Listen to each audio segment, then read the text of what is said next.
Welcome to the Get Offset podcast. My name is Emily. My name is Andrew. I'm Joan of Heart. And I have something new that I would love to show off. And if you're listening to the audio version of this podcast, you don't see my beautiful purple Freya guitar by Meredith Coloma Guitars. Ooh. That's really pretty. I love that color. It's like a lavender, like almost like a pastel lavender color. It's really beautiful. Yeah, it's road worn, has some aged hardware and some very tasteful aging on the paint, which I like because then I don't feel as like sad if I get a ding. It's got two P90s, I forget the exact brand. And it's really nice, lightweight, small, sounds really good. Rick keeps complimenting how it sounds because I can't stop playing it. No, I can understand because I saw some videos on it like after you post about it, and when they were kind of like demo playing all three of the ones that they had, I think that one sounded the best one. Yeah, I didn't even commission this. She just posted pictures of this purple, and I was like, mine. I messaged her. I'm like, can I buy it? And she was a little bit like, yeah, of course you can buy it, but like, would you rather me make you one specifically with like higher quality, like fretboard or something? Like, nope, that one's great. How much? And they're really not, for what they are, I don't think they're expensive. I think that they could probably charge a little more, but don't tell Meredith I said that. Don't worry, your secret is safe with me. Mm-hmm. But yeah, I think they have one online for like $1,200 right now, American or less. Yeah, so check them out. Coloma Guitars up in Vancouver, BC, and I've just been playing it nonstop, rehearsing for a gig I have next this coming Friday. I have a rehearsal tonight. Nice. With our friend Sean Crawford, friend of the show, Sean Crawford. Hey. Yeah, finally getting to play a gig with him. I saw him play last night in Seattle, and he was fantastic, as expected. Yeah, nice. Just guy, he's so good at guitar. He's playing bass in this band, and I'm really nervous to play guitar in front of him. Aw, you'll do fine. You'll do great. I'm sure you'll do great, but I also don't blame you because Sean is on another level. A monster, yeah. He's effortless. Very good. Effortless is the word that comes to mind. Mm-hmm. Yeah, he was doing a bunch of really cool stuff last night with a looper pedal and soloing over it, and it was just really good. Really good. Really just nice to see him, too. Nice. We'll go to Joe next. Hey, Joe, what's new with you? I have a few things that are going on with me. One of them is, I talked about it last night. I had a friend, an internet friend, go and check out a kind of studio that they were selling a bunch of pedals. And thank you, Jordan, because he sourced a vintage DM2 for me, Boss DM2. And yeah, it was quite the rabbit hole we were going down as we were looking at all the online information, trying to source like which one it was, what chip it was. Either way, I was just happy to have another DM2 because the one that I have, which is the Wazacraft one, which was one of my first pedals I ever got, besides the Earthquaker Devices Ghost Echo. I'm a little sentimental about it, but it stopped working in custom mode because in the DM2W Waza, they have the standard and they have the custom, and I love the custom, so it was always in custom mode. And then at one point it stopped working, and the bench to send it to Boss is extremely, you might as well buy a new pedal. I don't want to chuck it in a landfill.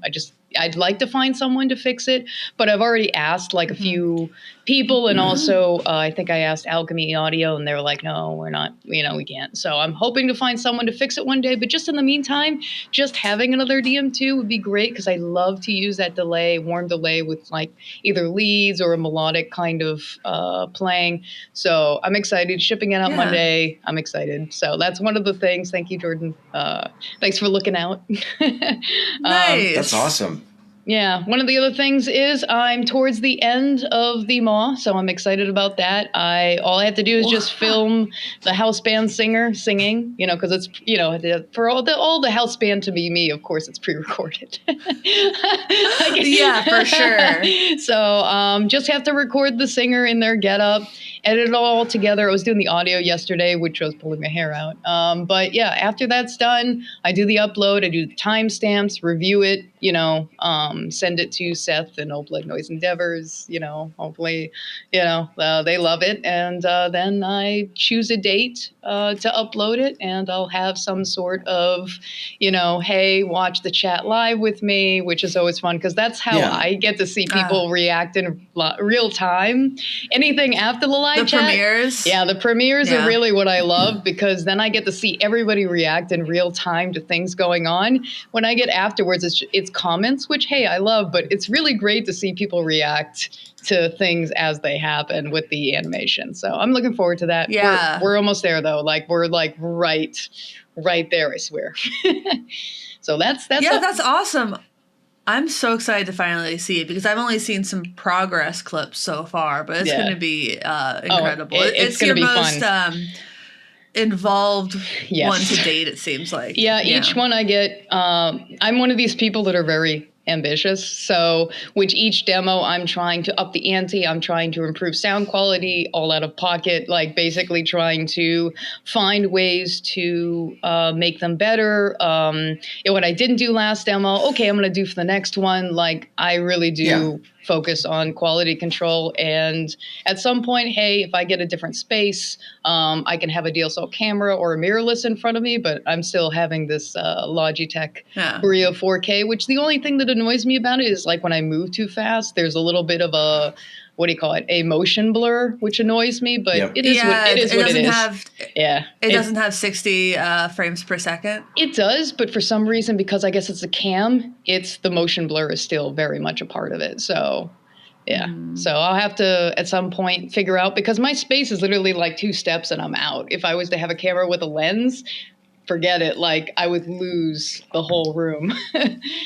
You know what I use, and I'm the same way. Rick got me a 4K camera, and we have to position it so far from the desk that frankly I barely use it. In the studio, I use it more to go. I use my iPhone in an app called Camo Reincubate by Reincubate. Mm-hmm. So I'm just using my phone. I think there are a few other options like that, but that's just what I use for most of my demos, even, and it's what I'm using right now. Yeah, I'm gonna look at maybe into the options if it really starts to annoy me at some point, but I think for now what I'm getting, it's better than I did originally when I started the channel, because it was just the Facebook, on the camera in the iMac that I was using. So this is definitely still a step up from that. So again, the best thing is when you do things is just to start. Over time, you'll get better at it. But the most important thing to do whenever you start an artistic or creative endeavor, just keep doing it. Sure, it'll be wherever it is where it starts. It may not be the best, but over time, as long as you keep doing, it's only going to get better. So please do the thing, art, create. Yeah, that's what I told Dinesh from Gibson in my Gibson TV interview at GearFest. He's like, "Well, what advice do you have to people who want to start a channel? Just do it. Do it. Yeah. Learn. You're gonna learn a lot. You can't learn. You can't emerge from Zeus's head fully formed like Athena.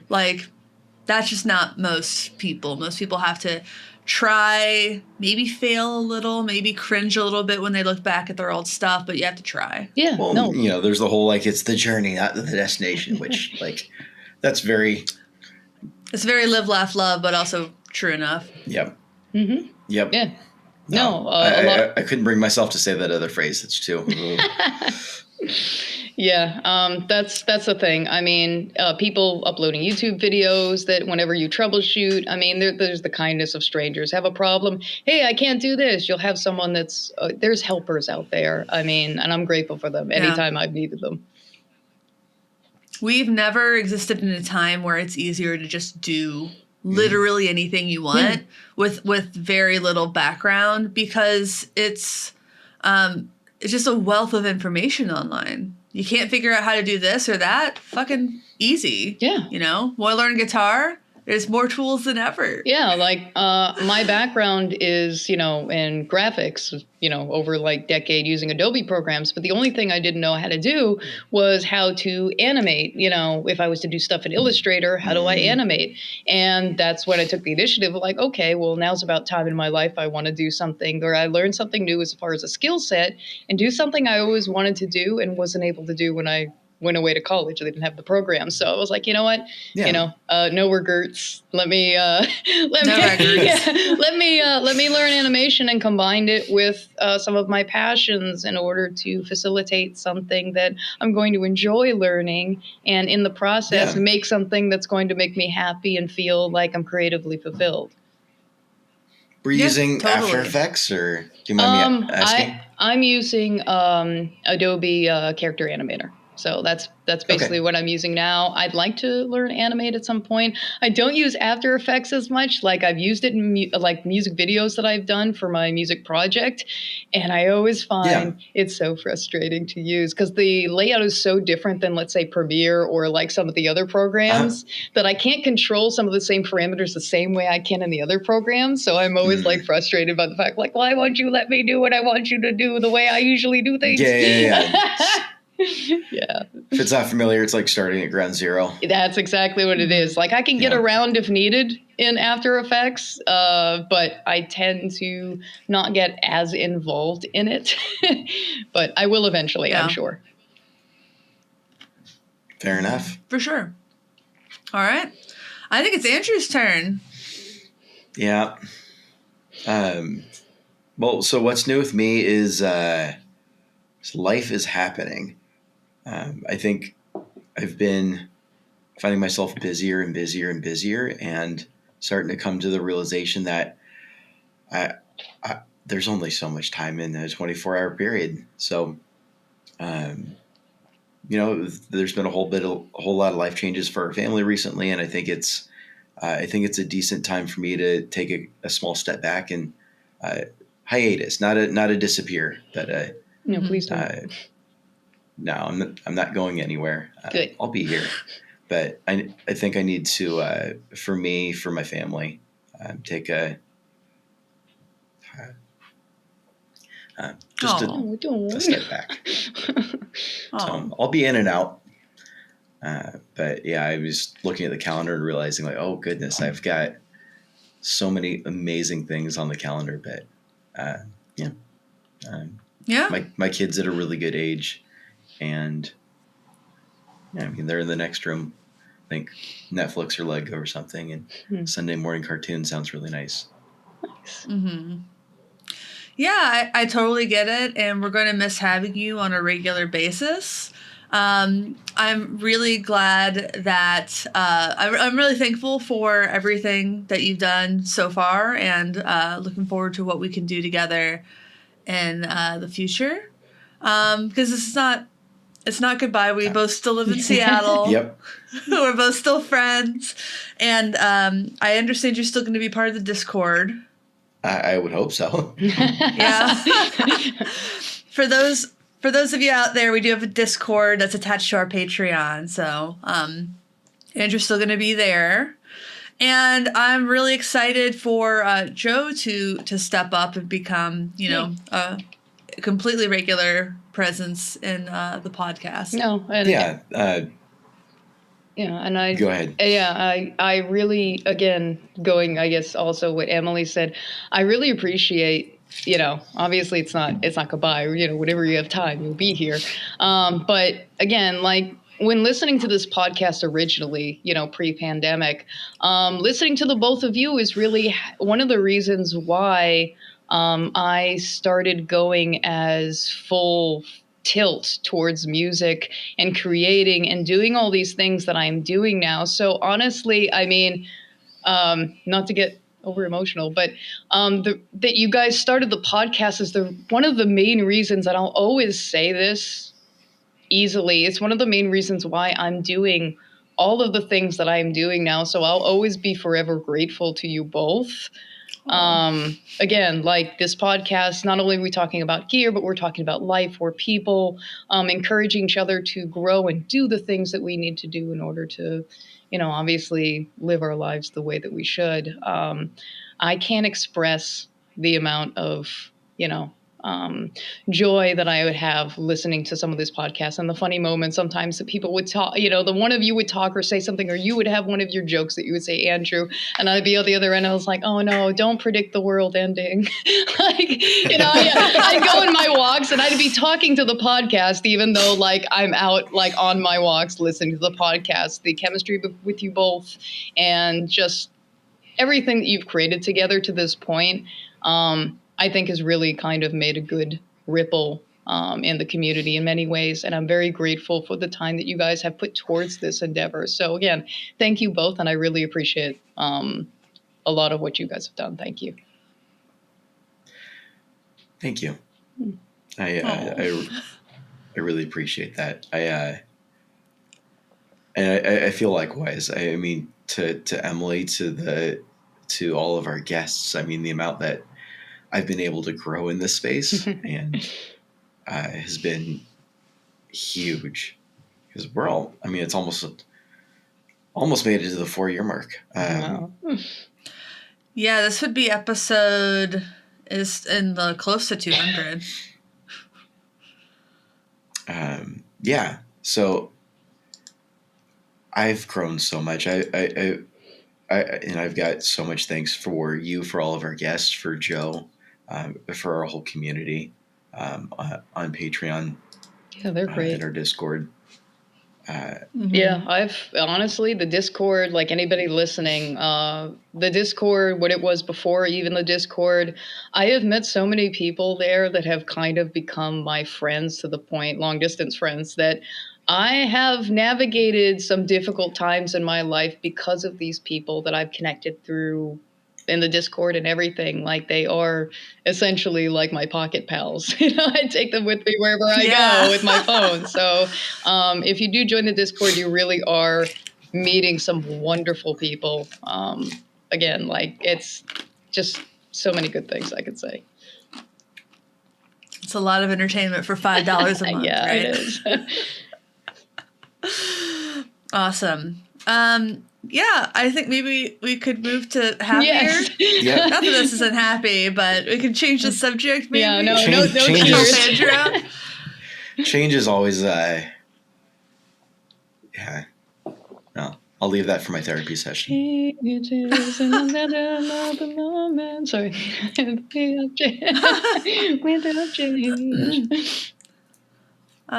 Can I show y'all a cool ass site that my friend Jordan turned me onto? Let's see if this works. So we're using a new tool this week to podcast, and I was when I'm learning a bunch of songs for a gig, and normally I just kind of write them out, and I was like, is there just a way to have it kind of like faster, cleaner? Because sometimes I look at my own handwriting, I'm like, this the fuck?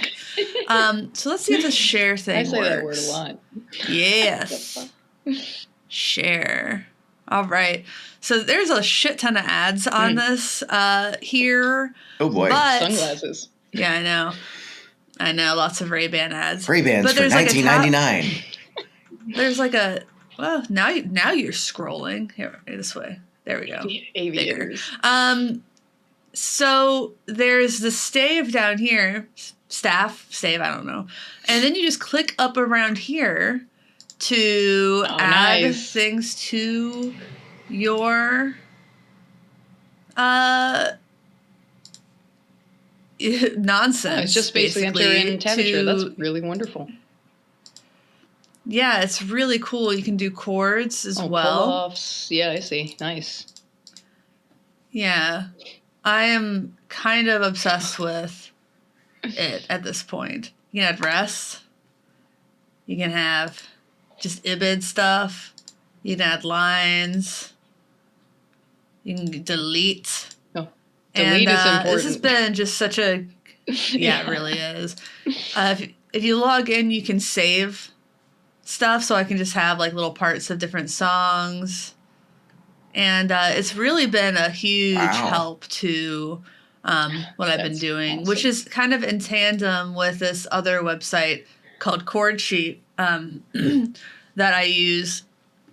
and I use this to make chord sheets. So I have this one up right now too. Just a song that I've been working on, learning for my gig next Friday at Bad Jimmy's, and it's really it's not perfect. Yeah, and it has its own language. You have to learn it, but it spits things out really nicely. So I've just been, absolutely loving how technology has made it easier. Free tech has made it easier for me to work on stuff. So I wanted to shout that out because I've just been buried in it. Totally. The past week. I would also like to point out that the font on that chord sheet, that font choice, I don't think I have seen that before. And the only place I'm getting like flashbacks is when I was when I was in middle school. I was joining the middle school youth band at church. Wow. I was handed a binder with chord sheets.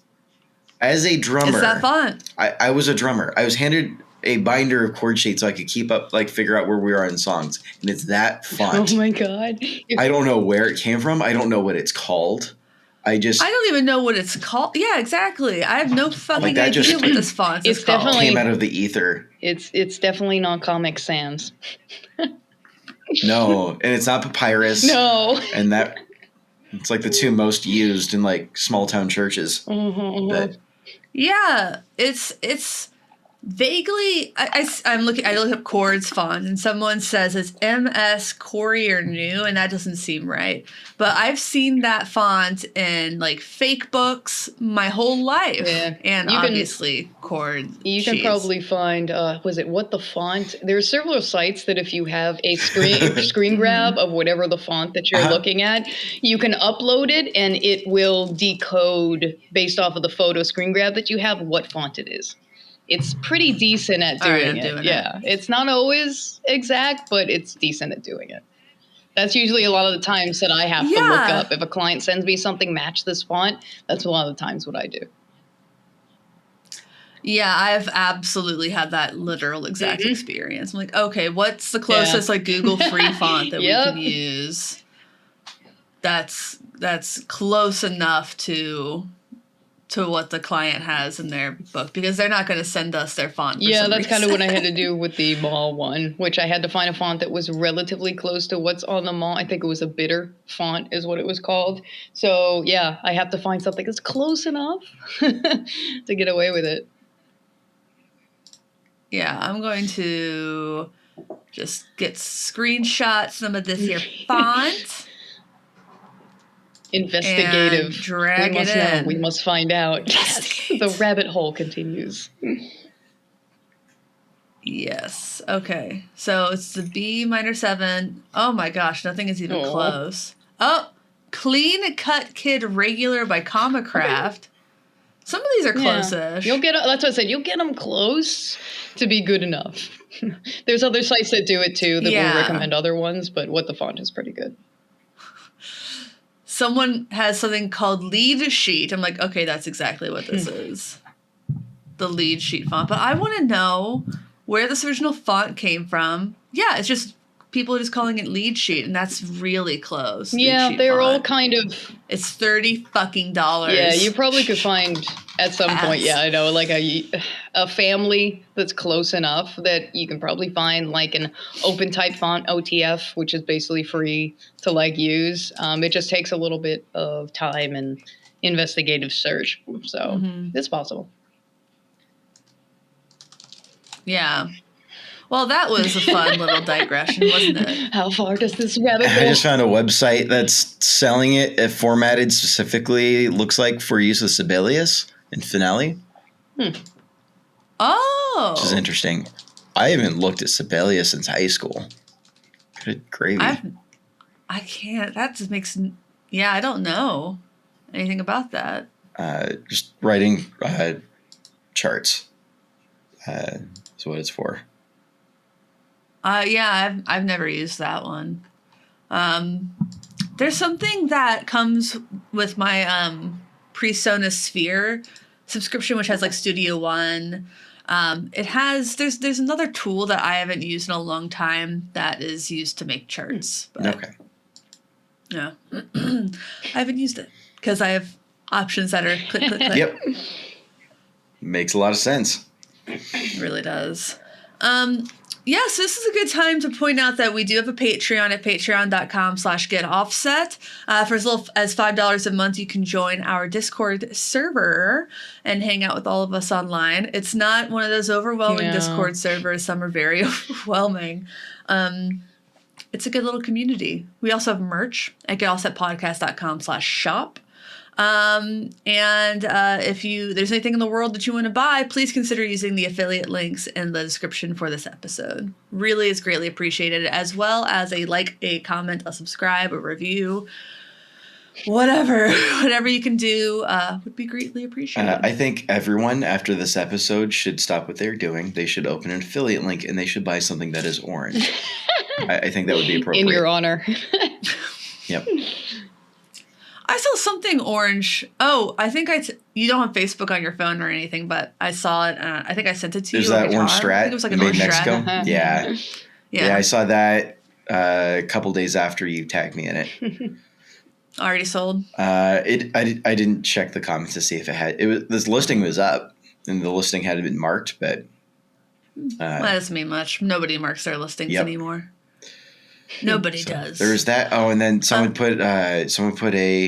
one of our patrons put a sparkle orange Benson preamp. I saw that. And it took everything in my power not to impulse buy that. I was surprised how disciplined you were when you saw that. It would have absolutely been retail therapy. So I'm trying not to do that to myself. But yeah, I need to do the anti-retail therapy and sell some shit. I've been trying to sell some stuff recently. So yeah, I totally relate with that. It's been a few months and I've been meaning to get an Old Blood Noise Endeavors Black Fountain, but other things have popped up instead. Whoops. Yeah. That's a good pedal. I'm excited. It's a good pedal. Yeah.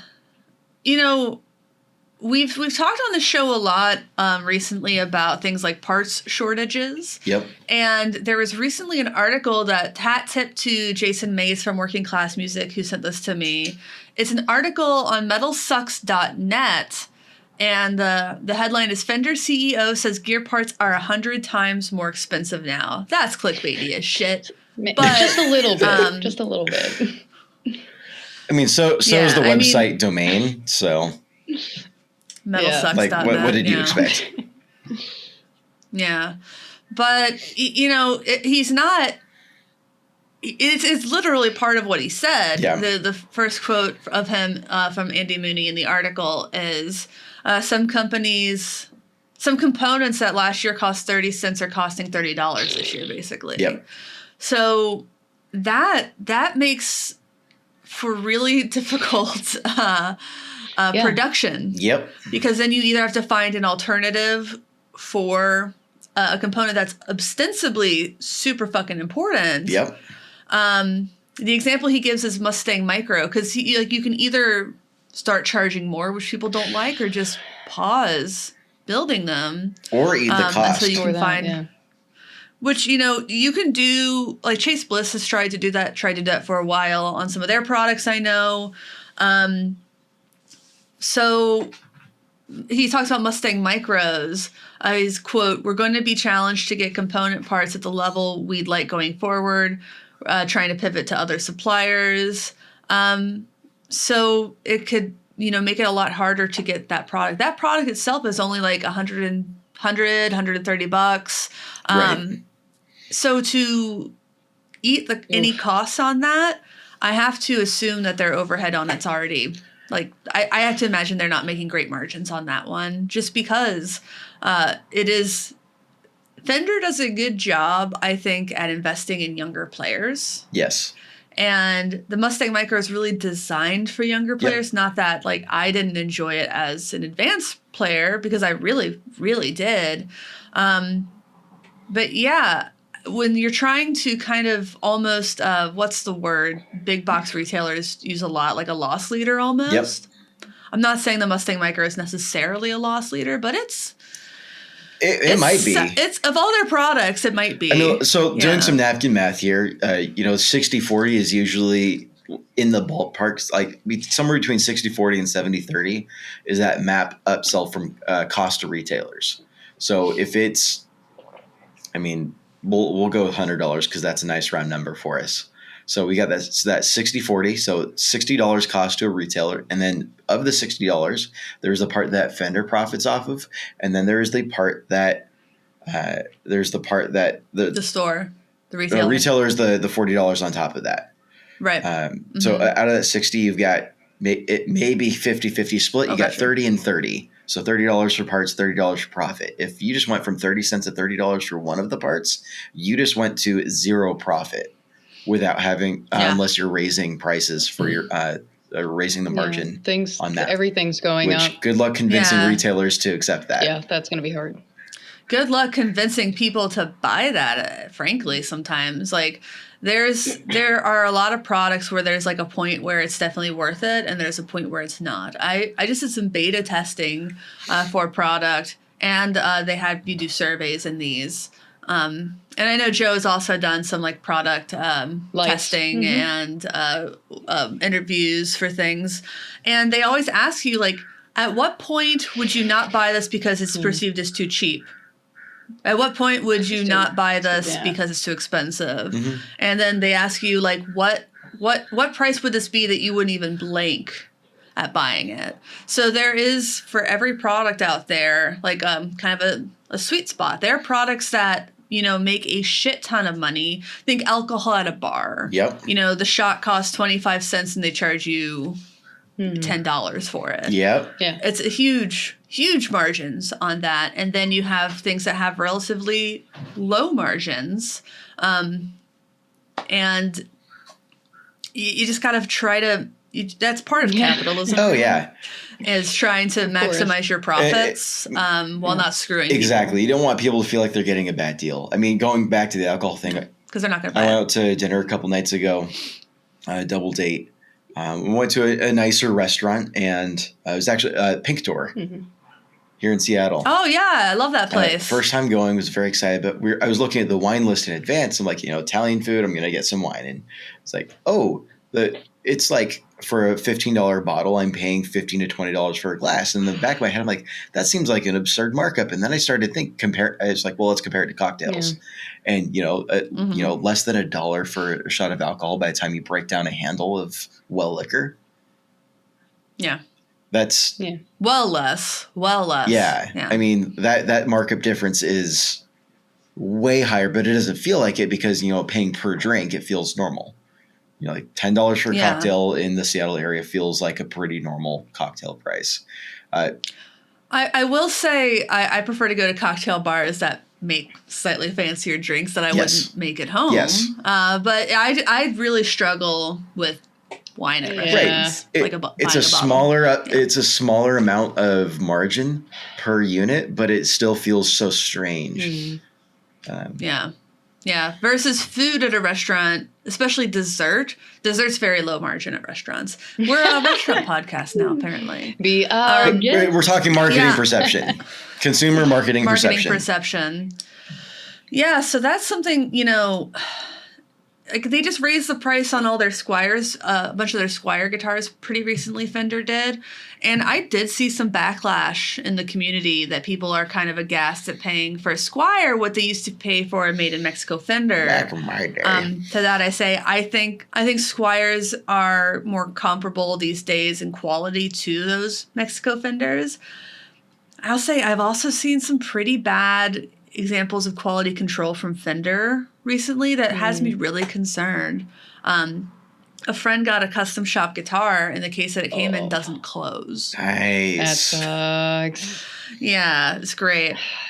Meredith Colomos posted videos, and, it's not just Fender. She has actually a lot of videos of, like, PRS wiring being wrong out of the shop. That's always kind of concerning. I have seen, I think maybe it's just that people are more likely to post like pictures and videos of like damaged custom shop or high end stuff. Yep. I've seen chunks of paint out of custom shop guitars on like TikTok and Instagram and stuff from people I trust that it actually came that way. So it's a bummer to see, and I don't know if they're trying to make up margins elsewhere by maybe going a little bit lighter on the QC or what the hell's happening.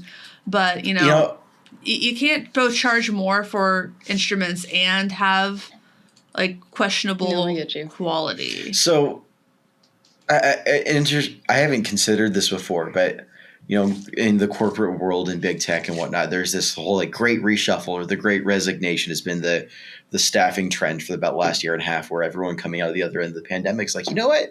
I actually hate my job and life's too short. I could have died. So they quit, they go find another job, probably doing the exact same thing they're doing before, just for more money. Because right now you get paid more just to move jobs to do the exact same thing. Mm-hmm. Move out to move up. But that's in that industry. In the guitar industry, I wonder if we've had some of that happen. And it just, I don't know if that makes sense or not, but has that been impacting, turnover and tribal knowledge and some of the quality that gets impacted as a result? I'd be curious to poke around for some HR data on that. I don't know. I know that Fender has been hiring, but I was also told that those were a lot of new jobs, not jobs that are available because of turnover. I think and people talk about this in the service industry a lot. Yeah. People died. Yep. Like there was a resignation. Sure, people are finding other jobs. But a million Americans died. And sure, a lot of them were older, but like that's not just retired people. Like there were boomers famously work later in life. A lot of people died. And I think that we just kind of forget that when we talk about like say shit like no one wants to work anymore and having trouble hiring. Yeah. Well, if you look up no one wants to work anymore in like newspapers, you can find people saying that in 1922. So it's like a lot of things. It's overly reductive. It's out of touch. Mm-hmm. Yeah, speaking about being out of touch, that's another. That was great, Joe. That's what I'm here for those segue little one-liners. Yeah. Andy talks a lot more about supply chain stuff, about like the winding materials and pickups. One day you have all the parts and the next day you don't, and that's kind of big and true. But when asked why a younger generation of musicians still care about Fender when other companies have struggled in recent years, Andy Mooney says it comes down to design and being with the times. And he says, if you go back to punk, I think predominantly what contemporary guitarists want is something that's accessible, functional on stage, like doesn't go out of tune, which is a challenge with some of our competitors' models. Color and marketing representation says that we acknowledge that you're a part of the base, not constantly looking in the rearview mirrors at players that were important in the 70s and 80s. Fender does have a Nile Rodgers from Chic guitar, signature guitar, but they also have a lot of guitars from younger players like her. Yeah. So he's really not pulling punches with that. He doesn't name names, who he's talking about. It's like, does Slash need another signature filming some guitar? kind of like, commercial where you're in an airport hangar, like, somewhere off about to like, some grandiose, Okay, but to be fair, wasn't that for a Plane Top reissue? It's so out of touch. I didn't even look. Sorry. But I will say the reason Gibson wouldn't keep making Slash guitars if people buying weren't them. Buying them. So that's something to keep in mind. But Gibson also complains that people aren't buying guitars. The next line he says, I can tell, having owned and played in different bands as a working musician, with some of our competitors' products they're trying to access the upper register with an 11-pound guitar night after night, where you're struggling to keep it on tune while you're on stage. 11-pound guitars. I mean, Telecasters can be pretty Yeah, heavy. I think that's a bit of an you know, embellishment. Just a bit. I mean, yeah, like I do not like to carry heavy guitars around. I'm a little person. I'm small. No. No. Yeah, I mean, I gravitate towards smaller guitars. I've turned down demoing certain guitars and products after asking, like, well, how heavy is this? And getting a weight back that was like, sorry, I just don't think my audience cares about heavy guitars. Yep. And I don't play them, and I don't want to demonstrate them. What's your line there? I won't play. What point do you say? It was at a NAMM, and I picked up a guitar, and I just knew it was too heavy. It felt very heavy, like Les Paul, if not a little bit. They're like, oh, it's about the same as Les Paul. I'm like, I wouldn't. No, I totally understand that. Again, going back to the topic of who's buying these guitars, another example, at least that I came across, is I think Orianthi with like, oh, look, my new signature guitar is like $11,400 from PRS. And it's just like, who is buying your guitar? Who is buying that? Like, I mean, I'm sure great for you that you have a signature like that for yourself. But I mean, you look at other guitarists and they're making models that are both 700 and 3000. That's both Nita Strauss and also St. Vincent, whereas you have a huge gap of margin with Orianthi having a really basic red guitar that's like $700, which really to me doesn't reflect her. It looks like they slapped her name on it. And then you see this 11,400 guitar, which is more or less, you know, an Orianthi like guitar, but who's buying that, like margins wise, and where are your players that are buying that? That's like the same thing as Gibson. Like, these are our people. And like, there's only so many musicians and people in the world that are lucky to get to that kind of point where you're like, yeah, I could just on a whim buy that kind of guitar. Most of us now cannot, you know, unless you put that on a plan and starve for quite a bit, we're not going to be affording that. So how are you selling guitars like that? You know, people need to stop getting those freaking credit cards with a 29.99% APR after the first 6 months, because those are absolute traps. Yeah, they are. And if you do have like a payment plan, like an interest-free payment plan, if you don't pay everything off by the end of that payment plan, then you get charged all the interest. So it's just like reading things. But, you know, I think $11,000, I think that's inaccessible to anyone other than professional musicians or collectors. People who are extremely wealthy. You have guitars that are definitely like workhorses in the $700 to her signature Strat is $1,300. And there are other signature models that they have that are less expensive. I'm pretty sure Squier has had signature models as well. I think a $3,000 guitar is kind of toward the limit of what someone who professionally plays would need. But it's not uncommon for musicians to have like that one guitar. I think a lot of people have a fuck ton of guitars. Like I do. I would not mind reducing the number of guitars that I have. I'm just very I'm sentimental primarily, and I fear getting rid of something I'll never be able to get again. But I think that like if you really want a really nice guitar, I think $3,000 is about the max you should truly ever consider paying in that range. And that's like the Music Man range. It's the Fender. I think the Fender Custom Shop 2700. I think was the Fender Custom Shop. I think it's somewhere around there, or maybe it was 1800. Yeah. Maybe it was. I'm trying to remember because I know that at least the Jazzmaster that I have used to be 1500, and that was one of the other ones that went up about $200. But I think it's like set. That was the Player Series, so it would be a little bit more than that. So I don't know if I entirely agree with that number, but I agree with the sentiment. I think one of the interesting things that it comes to mind, like thinking about the no punches pulled comments from Andy Mooney, which like savage, you go girl.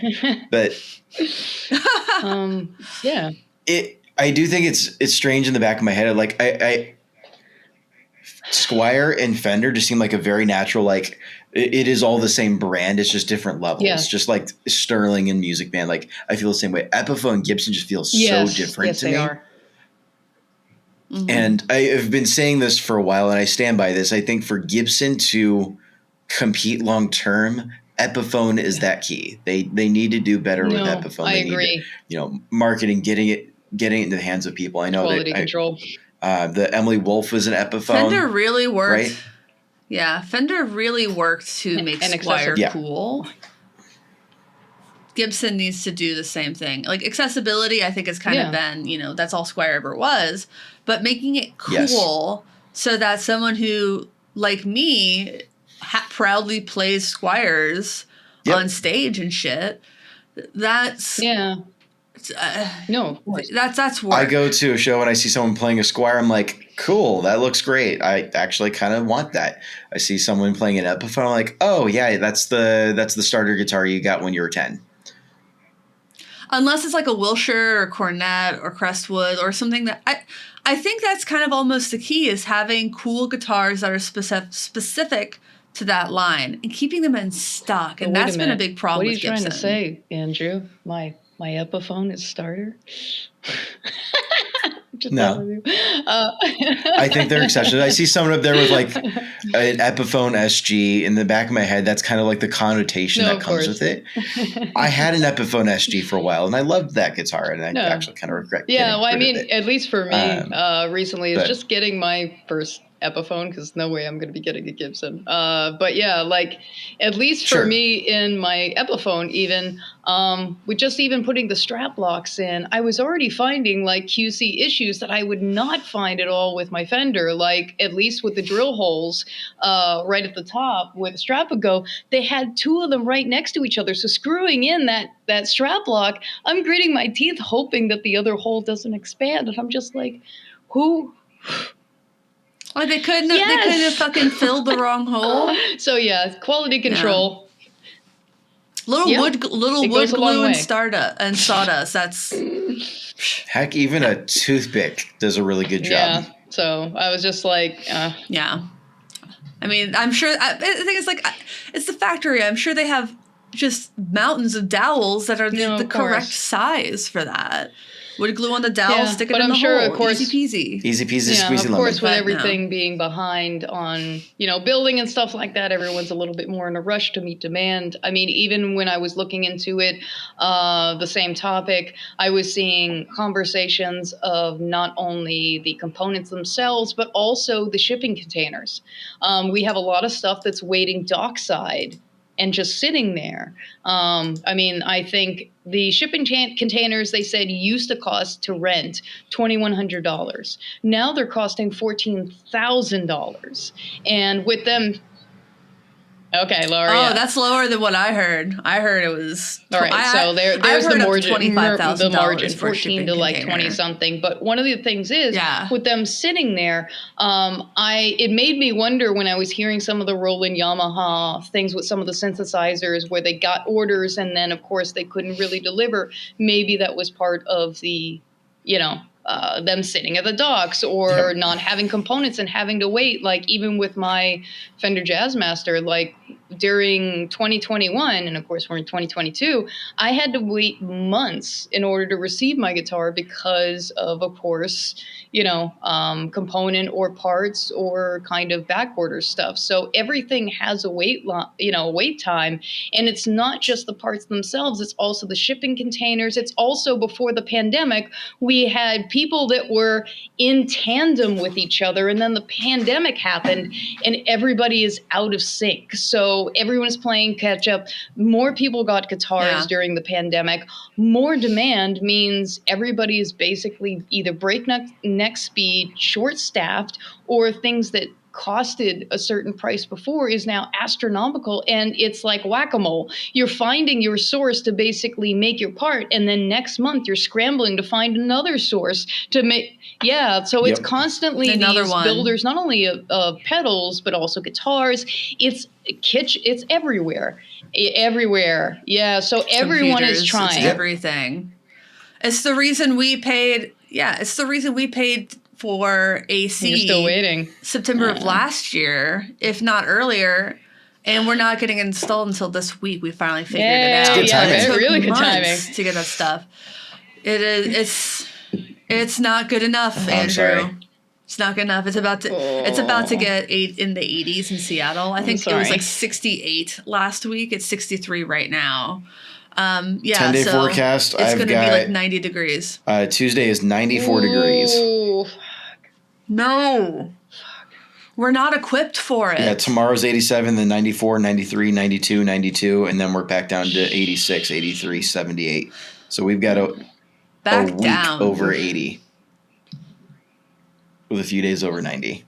I'm a little bit closer to the water. My it'll be 10-day forecast is a water. little bit different. Well, you're close to a lake. I'm closer to the ocean. You'll get some of that the sound. You'll get the breeze from the sound. That doesn't really reach over the hill. No. So I'm feeling for you, bud. Wednesday. Oh God, it's still gonna be close to 90 on the day this podcast comes out. Yeah. So, but yeah, there was the other problem with shipping containers. Even when they would get here, they would just sit. Nope. Because there's nobody to unload them. And then I think Biden started fining them for sitting, and they started getting unloaded a little bit faster. But I remember in Seattle, like I drive past shipping containers all day, and I used to work in an office that overlooked shipping containers. There were more than there used to be, for sure.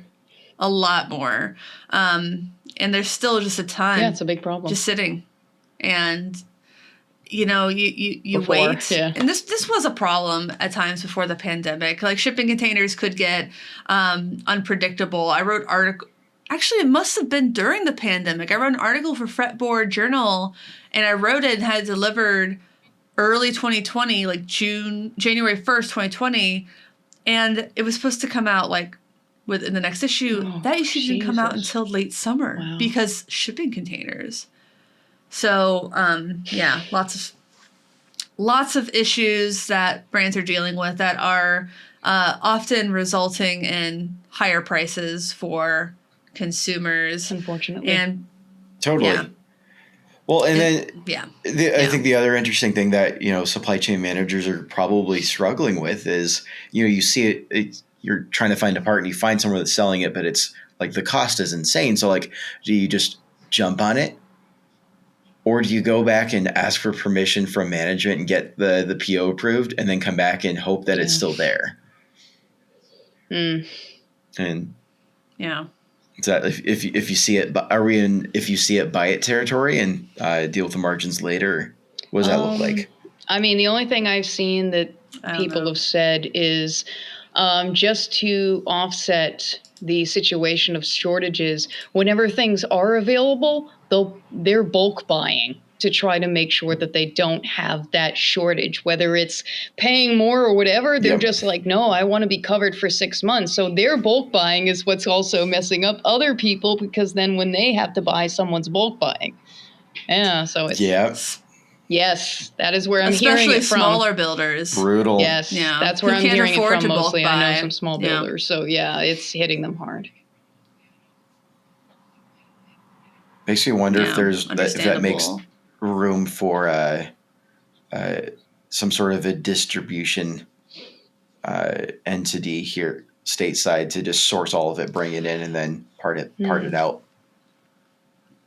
I think that some builders are kind of doing that on their own. I have heard builders, like, they'll talk to their quote competitors who are in actuality their friends.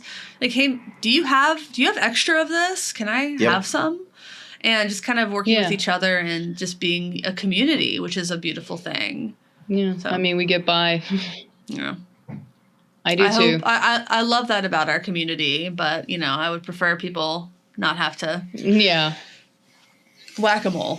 That is actually the exact word Andy Mooney used. It's like basically trying to, at this point, look out for each other, which I think is the more positive aspect, or look out for yourself, which some people do too. I think as a community, I think we're better supporting each other and trying to help us thrive and survive versus coveting and being the only ones to do things.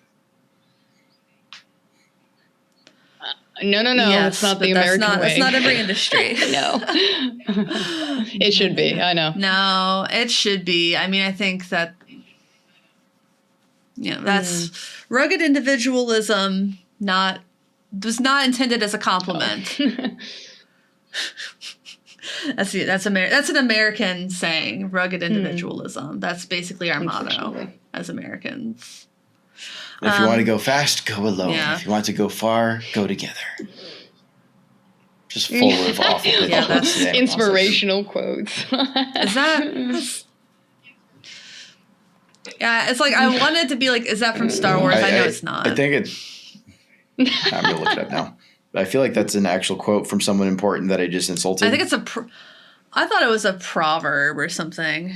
If you want to go fast, go alone. African Hold on, proverb. wait. I know there's It's an there's African there's a proverb. Firefly quote. Hold on.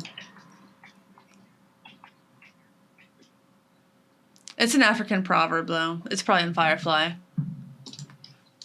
Oh, it is. Firefly's It's one of my favorite Eh. ones that I like. Hold on, what is it? Oh, that's where it is. Hold on. Where is it?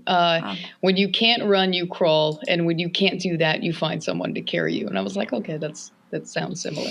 That's like kind of sweet. Yeah. Aw, that's kind of nice. Kind of nice. Kind of nice.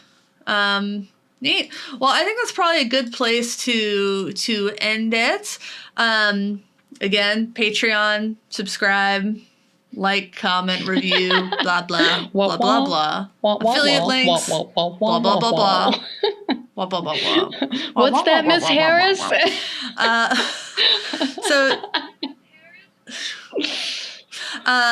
Yeah, so to everybody out there, thanks for Thanks for watching. listening. Understanding.